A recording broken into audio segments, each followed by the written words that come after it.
At the beginning of Transform Your First Years saved me. For example, I initially, in the holidays before school went back, I wrote up some class rules and everything. But then in Transform Your First Years, I realised that, no, I shouldn't be writing them. The kids need to be involved. And that was something that I changed as a result of Transform Your First Years. Welcome to Rainbow Skies for New Teachers, where we're all about bite-sized tips and simple strategies for bright and busy new teachers. If you're in your first few years of your career and want to make the rollercoaster ride of teaching more fun, streamlined and stress-free, you're in the right place. We're Ashleigh and Alisha, the dynamic duo from Rainbow Sky Creations, and we're excited to be your teacher mentors on the go. There are rainbows ahead, my friend. And together, we're unstoppable. Let's get into today's episode. Here at Rainbow Sky Creations, we acknowledge the Darrow people and the Whadjuk Noongar people, the traditional custodians of the lands on which we record this podcast today, where we live, work and learn. We pay our respects to their past, present and emerging elders of this nation and supports the cultural, spiritual and educational practices of First Nations people. Welcome back to Rainbow Skies for New Teachers. Today's episode is a little bit different to what you're used to listening from us. I am flying solo. Well, not really solo, just an episode without Alisha today because I have another guest joining us. Maddi is a new teacher. She has been teaching full-time for 1 year and today she's going to share her story with us. We talk all about her ADHD diagnosis at 21, how she found her first year challenging, transformative and rewarding, and how Transform Your First Years helped her go from feeling unprepared to prepared. A warm welcome to Maddi. Today, I would like to welcome Maddi, who is a teacher, to the podcast. Welcome, Maddi. Hello. How are you? Good, thank you. How are you? I am great. I'm so excited to have you on the show today. So we're going to dive straight into these questions because you are only new to teaching. So how long have you been teaching exactly and where in Australia are you located? I'm in Tasmania, which, contrary to some beliefs, is part of Australia.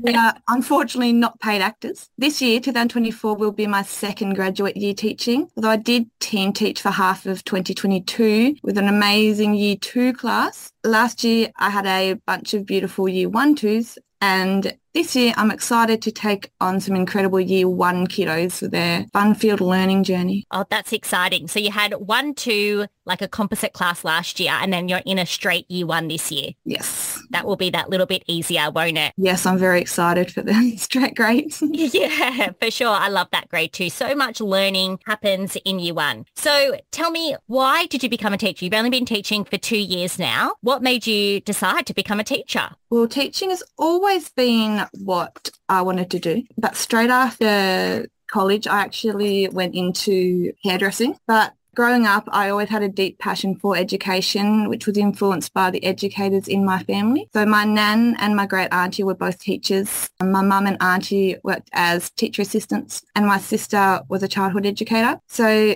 even though teaching was something that I felt strongly about and connected with, I still did end up finding myself going on a different path of hairdressing. My journey into hairdressing was more of a result of the expectations around me, especially mum steering me into that direction. Other people around me not making me believe in myself and my ability to complete university and become a teacher. But it was during my time in hairdressing that I faced some challenges in the workplace, personality clashes. And it made the environment a bit difficult to navigate. So I sort of left and reevaluated my career path. And during my time at school, I was faced with some challenges that made my school years a bit challenging. And it made me into a bit of a person that I'm not. So I was subject to a lot of bullying. And I also went through my entire school years with undiagnosed ADHD, which was fun. So I received that diagnosis at 21 and it fueled my desire to become a teacher. The diagnosis was a turning point for me. It's not only explained some of the difficulties that I had in school, but it ignited my passion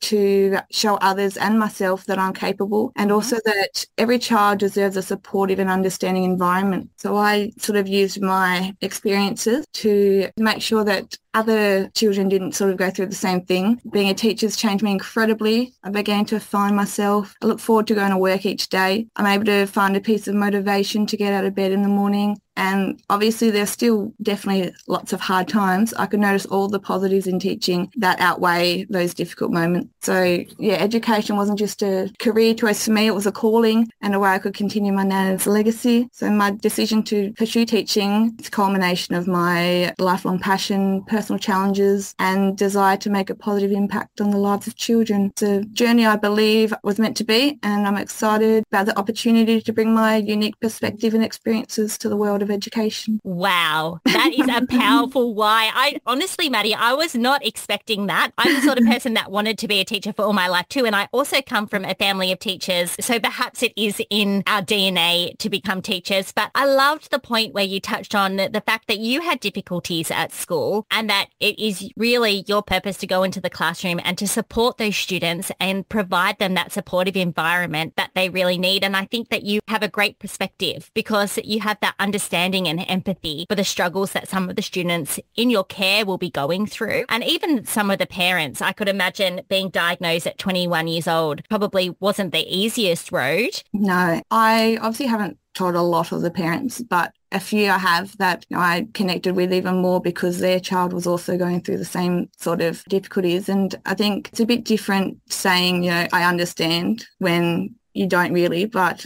I think it's pretty cool that I can say I understand because I really do. Like I go through it myself and I get you. So I think that was helped me and make those sort of connections and relationships with those children and their families. For sure. It's kind of like your superpower. You can say from your own experience, these are strategies that work for me and they're something that you can actually try instead of it being from someone who just says, look, I've heard or I've read about these strategies. You can say that from your actual own experience. That's amazing. Thank you so much for sharing all of that. There's lots of personal information there and I really, really appreciate it. And I'm sure that the listeners will as well. So tell me, last year was your first full-time year in the classroom. If you had to describe your teaching in 3 words or your first year in 3 words, how would you describe it? It would be challenging, transformative and rewarding. Oh, I love those words. Teaching is such a rewarding job, but it is so challenging. Absolutely. That's why we created this podcast and we created our online platform because we know that teaching can be really challenging and we want to be able to support teachers as much as we can. I love those 3 words and I love that your passion really shines through for your job. You can tell that it really is a vocation, not just a job. So that is fabulous. Absolutely. Yeah. So when you first started, the challenging, I suppose, is a little bit more of the negative side, but transformative and rewarding are really positive. Was there any particular problems or worries that you had when you first started in your first year and how did you overcome it? I just remember, I'm not sure about other states, but down here most schools do a meet the teacher the year before. So I went to the school, it's only about an hour. So I went to the school, it was a new school, and spent that hour with my new class. And I just remember standing in this empty room with like these 23 children and just me. And I was like, I'm terrified. How am I going to look after these 23 children? How am I meant to make sure they enjoy their time at school whilst growing physically, spiritually, emotionally, mentally, socially? How am I meant to do that? Like there's one me, 23 of them. Yeah. That was a bit of a panic and a bit confusing for me. And then did you still feel like that throughout the year or did that feeling sort of go away as you went on? No, well, my saving grace was my amazing mentor. She believed in me, she reassured me and she praised me on the daily. It was extra nerve-wracking though as my mentor was a part of senior staff and I also had her child in my class. Oh my gosh. I was a little bit hesitant to sort of go up to her and be like, oh, this isn't working in the classroom because I didn't want her to think, oh, my child's in there. Yeah. She was incredible. So I think like support is extremely important in your first years and the mentorship and guidance I received is invaluable and just sort of making those connections with colleagues really made it so much easier for me. Yeah, having a mentor and someone that you can trust is so important. Going back to that teacher having a child in your class, I could see that that would be a massive worry and concern. But in saying that too, being a teacher, I know myself, if a teacher that my child was in their class and they were using me as a mentor, that wouldn't bother me because I just know that they need the support and no teacher out there is perfect. We're always learning. Even after 20 years in the classroom, there's new things and we make mistakes and we get better, we change things up. So I think that she probably would have thought you were doing an amazing job no matter whether her child was in your class or not. But yeah, that is a little bit more tricky for sure. Yeah. She obviously knew that I was a first year, so she obviously didn't mind her child having a first year teacher, but she was incredible. And every time we'd sort of have conversations, she'd be like, so is this a colleague or a parent conversation? So yeah. made sure that she differentiated the two. Yeah, I've taught colleagues' children before too, and it is good to make sure that you set those boundaries. So if you need to talk to them as a parent, you say to them, okay, I need to talk to you as a parent. Can we meet after school today or what have you? And just kind of set those boundaries. And that other person will appreciate that as well, for sure. The other thing I wanted to say about that is that sometimes we underestimate ourselves as new teachers, the energy and the new ideas that we bring to teaching. So we might say, oh yeah, we're just a first year teacher, but you're coming in with so many new ideas, so much energy. You're ready to start. You're ready to put in the hours. You're ready to work hard. You want to make the connections with the students. And sometimes teachers that have been teaching for many years don't have that same enthusiasm. So that's a definite positive as well. Yeah, I had a teacher next to me. She was teaching for over 30 years and she just sort of kept telling me that she was in awe of me. And that was confusing in the first year because I'm like, what do you mean? Like, I'm just starting. But she was always praising me for my unique ideas and my creativity and things like that. So it's pretty cool learning off each other as well. That is really cool. And as colleagues, we are learning off each other. She sounds like another awesome mentor that you had as well. Definitely. Education is changing all the time. So obviously some of the things that she learned are a bit outdated. So it's like... Yeah, that's exactly right. Those teachers that have been teaching for a long time, yes, they might have lots of things under their belt, but education is changing constantly and they are always learning new things too. So you're absolutely right. We can learn from each other. So speaking of mentors, how did you first discover us at Rainbow Sky as online mentors? Well, I'm pretty confident to say that as a beginning teacher, everyone will just surf the internet to find the best resources and the best display ideas and have a vision of a Pinterest perfect classroom that we all know doesn't exist. So that's what I was doing when I came across Rainbow Sky. Rainbows are something that I find incredible and everyone around me associates me with rainbows. So I clicked on the website immediately. Seeing the word rainbow, I'm like, yeah, that's it. I love that. Oh, that's really special. I really love that. I feel like since we started Rainbow Sky, friends and people I don't even know that well will send me rainbow everything. So they see something on Instagram, a little reel or whatever. It could be about any topic, but it's got a rainbow featured in it and I'm tagged in it. I've got rainbows everywhere here too. But I love the idea of a rainbow because it's that sign of new beginnings. It's bright. It's exciting. So many quotes around it, like be the rainbow in someone else's cloud and after every storm comes a rainbow. Yeah. Like that, I just love using to resonate with those children. Yeah, absolutely. So you're also a member of our membership, Transform Your First Years, which is our online mentorship for new teachers. What made you join the membership? Well, it was a result of my rainbow obsession. Okay.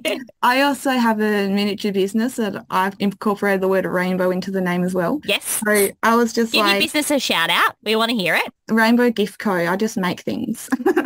Fantastic. So yeah, when I saw Rainbow Sky, I felt the instant connection and I signed up immediately. Plus, the price was very affordable and I was like, well, what do I have to lose? And I lost nothing and gained everything. That's amazing. How would you describe yourself before joining Transform Your First Years? As a teacher, how would have you described yourself? Well, in just one word, I would say unprepared, because we know that you don't get taught most of the very important things about teaching at uni. Yeah. You get taught the theory sides, but not the actual practicality and things like that. So I was unprepared. Yeah, we are always saying that, Alisha and I. It's like the things that university didn't teach you, like teaching in real life is what we are going to help you with, because they give you lots of great theory and all of that is important and it does help us with our teaching. But when you're standing there with 25 little eyes looking at you, it's a very different case. I did my whole study online, so it was isolating. So then when I got to the classroom, I was like, oh, it's people. Yeah.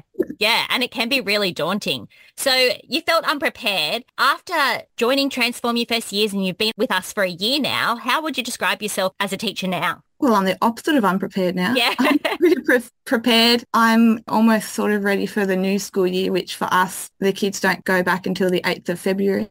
So, and I've had my teacher toolkit filled with so many incredible ideas and resources. So, yeah.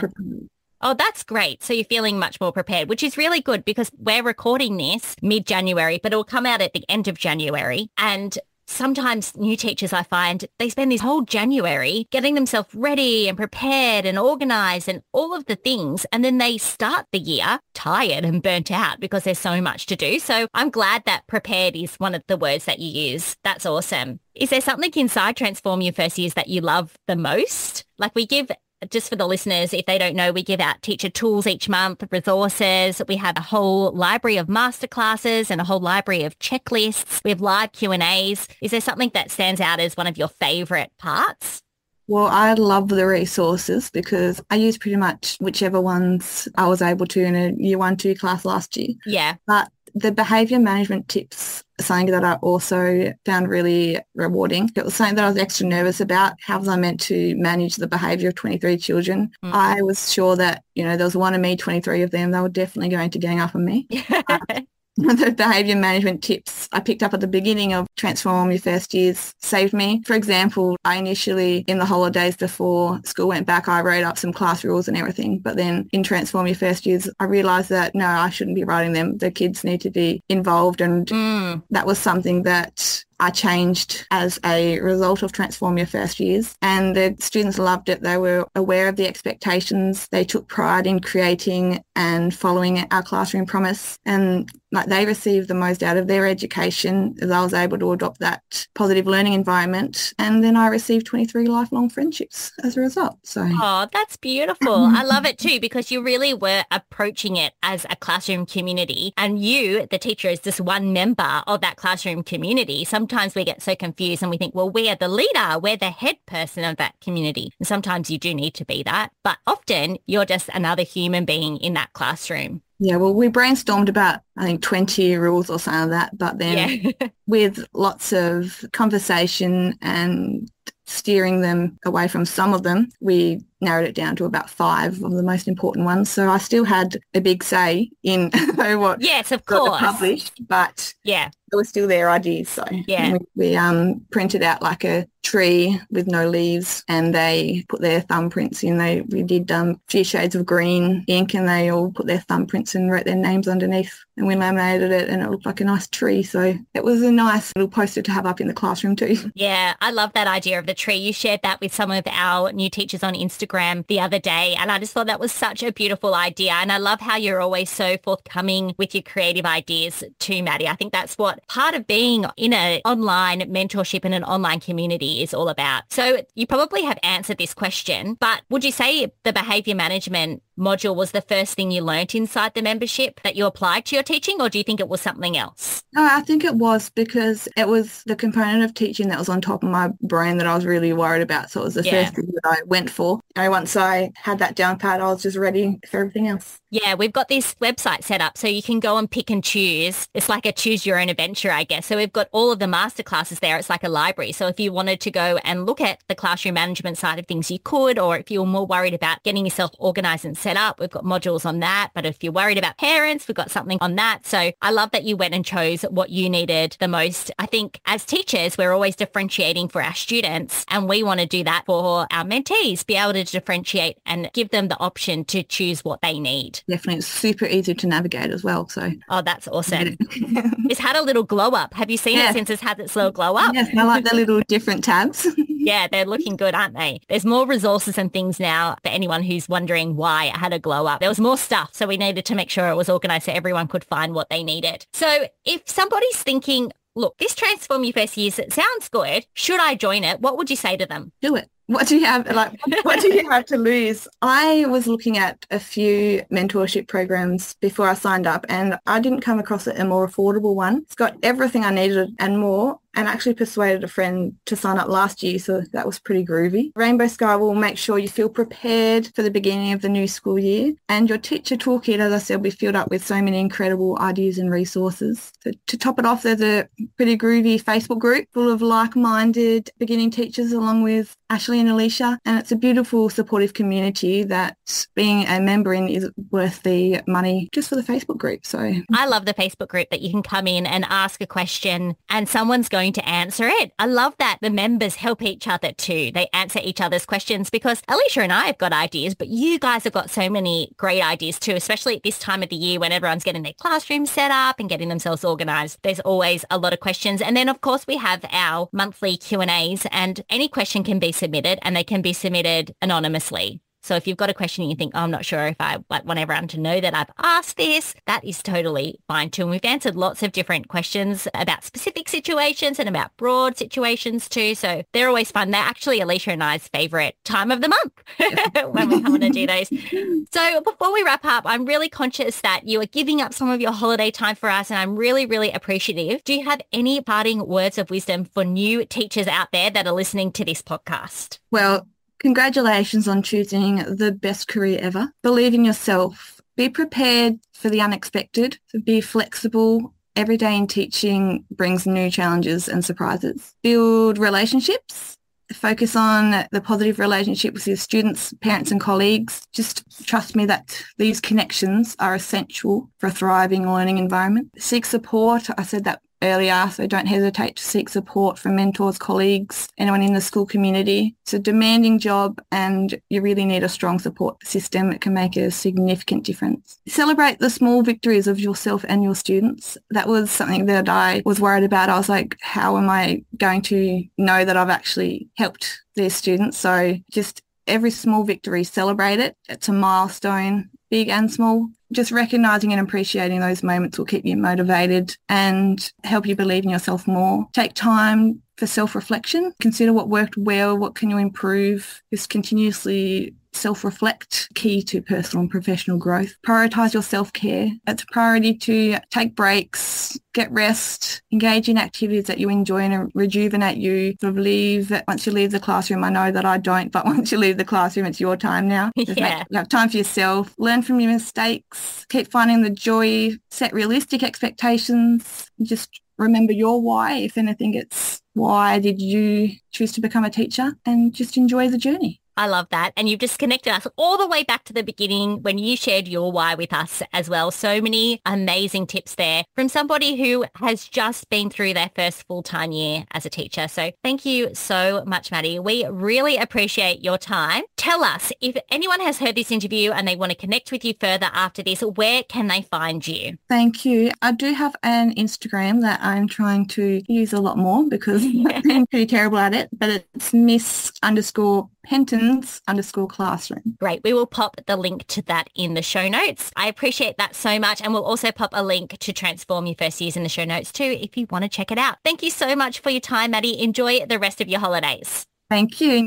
Wow, that was such an awesome conversation. You could really tell how dedicated and enthusiastic Maddi was by some of the things she was saying about her role as a teacher and the leader in her classroom with her students. Thank you so much for joining us, Maddi. I think it's always great to listen to people who've been in the classroom for years, but it's also great to listen to people who are just starting out too and who are walking in the shoes of the new teachers that we're trying to help here at Rainbow Sky. Now, if you loved this episode, we would love it if you would share it with a friend, your dog, your mum, your sister, your next door neighbor, whoever wants to listen, or leave us a review because that gets the podcast out to more people and we can help more new teachers that way. Thank you so much. We will be back next week with an episode back to normal with Alisha and I. We're chatting all about parent concerns and how to establish positive relationships with parents. Until then, there are rainbows ahead, my friend, and together we're unstoppable.